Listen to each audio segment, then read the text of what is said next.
तर नमस्कार मित्रांनो, आज आपण कृषी महाविद्यालय शेलू या कृषी महाविद्यालयात शिक्षण घेत आहोत फर्स्ट इयर मध्ये। तर आपण पाहू शकतो की इथे आपलं प्रॅक्टिकल चालू आहे। प्रॅक्टिकल म्हणजे फील्ड वर्क। तर आपण प्रोफेसर गाडेकर सर हे आमचे सेरिकल्चरचे शिक्षक आहेत, त्यांना आपण थोडीफार माहिती देऊ। नमस्कार। नमस्कार। नाव काय? Professor Gadekar SD। किती वर्ष मला जवळजवळ 2 वर्ष झाली इथे। फील्ड वर्क प्रॅक्टिकल फील्ड ही तुतीची फील्ड आहे। आपण जसं सांगितलं, रेशीम शेतीमध्ये काय केले जाते, आपल्या 4 प्रकारचे सिल्कवर्म असतात। मलबेरी सिल्कवर्म, तसा सिल्कवर्म, इरी सिल्कवर्म आणि इरी, तसार, मलबेरी आणि मुगा सिल्कवर्म, हे 4 सिल्कवर्म असतात। तर आपण जे डोमेस्टिक करतो किंवा पाळतो ते सिल्कवर्मला आपण काय म्हणतो, डोमेस्टिकेटेड सिल्कवर्मला आपण मलबेरी सिल्कवर्म म्हणतात। आता ही मलबेरीची फील्ड आहे, त्याला मराठीत आपण तुती म्हणतो। तू आणि ती म्हणजे तुती म्हणजे दोन जण व्यवस्थित एक शेड सांभाळू शकतात। तर हे तरुणांना हे फ्युचर मध्ये करण्यासाठी काय तुम्ही प्रोत्साहन? याला तरुणांना हे सांगेन की हे भाजीपाला लागवड सारखं असतं। जसं तुम्ही जास्त उत्पन्न घेता तसं तुम्हाला प्रॉफिट जास्त होईल। आता सध्या भाव 700 रुपये किलो चालू आहे। 700 रुपये किलो म्हणजे प्रत्येक जे जात असतं म्हणजे एकच। आता DFL असते, DFL डिसीज फ्री लेईंग। याच्यामध्ये काय असतं, डिसीज फ्री लेईंग मध्ये एका नर मादीपासून जितके अंडे तयार होतात ना, त्याला आपण एक DFL म्हणतो। आता एक नर मादी जवळजवळ 300 ते 400 अंडे देते जवळजवळ, त्याला आपण 1 DFL म्हणतो। आता 1 DFL मधून आपल्याला कमीत कमी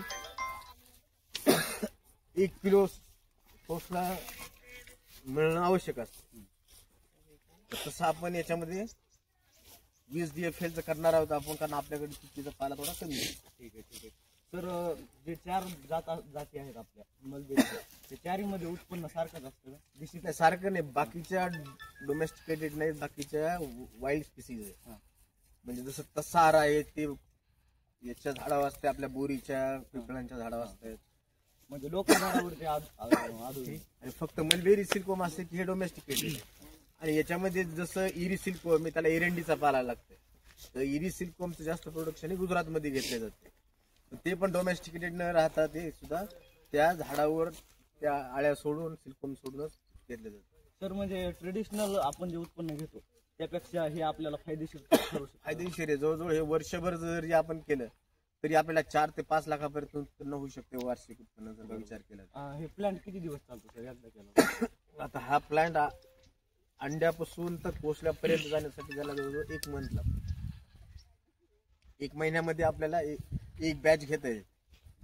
तसं मग तुमच्या शेतीचं जसं अरेंजमेंट करता, जशी तुती उपलब्ध असेल तसं तुम्ही काय करू शकतात, बॅच घेऊ शकता। आता हे जे मुलं आहेत ह्यांना आपण परफेक्टली ट्रेन करत आहोत मलबेरीचं जे उत्पन्न आहे ते काढण्यासाठी। त्यांच्यापासून कोसला तयार करण्यापर्यंत आपली ही प्रोसेस चालत राहते। म्हणजे त्याला इन्फेक्शन जास्त लवकर होतं। इन्फेक्शन आणि एकदा ट्रीटमेंट, एकदा आपण आळ्या आणल्यानंतर चौकी, त्यांचे बारीक आळ्या असतात त्यांना चौकी म्हटल्या जाते। त्याला आपण काल तुम्हाला सांगितलं होतं ना, त्यांनी चौकी सेंटर काय असते। चौकी म्हणजे काय, त्या आळ्या असतात बारीक, त्यांची काही जण काय करतात, फक्त त्या अंड्यातून आळ्या बाहेर काढतात आणि विकतात, त्याला चौकी म्हणतो।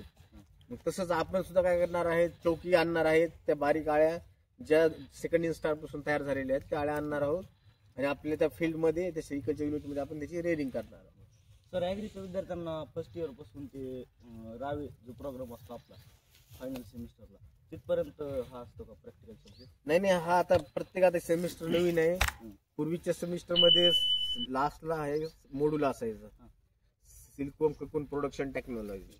आता नवीन सिलेबसला फर्स्ट इयर पासूनच तुम्हाला हे मॉड्यूल असल्यासारखं आहे। धन्यवाद सर। धन्यवाद।